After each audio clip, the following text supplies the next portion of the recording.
Aarati has served in Parliament. And in Parliament, we have a tradition that there are only 2 excuses or 3. One is when you are attending a cabinet meeting, parliamentary appearances, or you are on compassionate, or you are sick, or so, and evidence must be provided.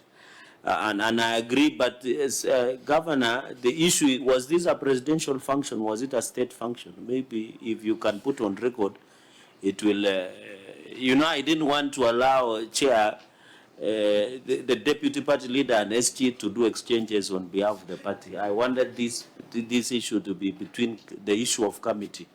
Maybe you can highlight that, was it a party function or was it a state function? Then I can agree, because it looks like we are reading from the same page with your SG, but I did the interpretation a bit different. Let me draw the party function, because it was a presidential function by the invite of the president. Therefore, I attend that function. Of course, they present.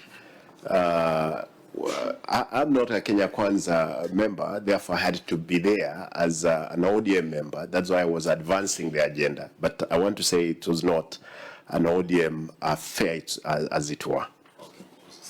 Now, the requirement for us, honorable members, is to determine whether the reasons provided for non-appearance at the last meeting, which triggered the summons, are satisfactory.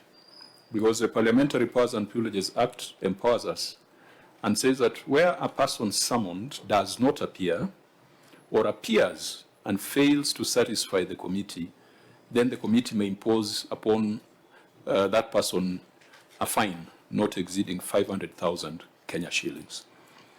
Part of the requirements of the summons was for the governor to respond to the report of the Auditor General.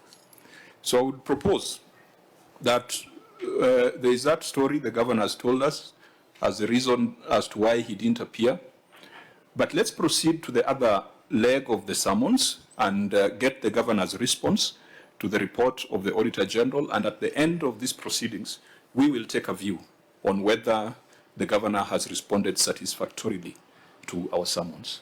That can allow us to proceed to the next agenda, which will be consideration of the report of the Auditor General on Kisii County Executive for the 2 financial years, 2021-2022, 2022-2023.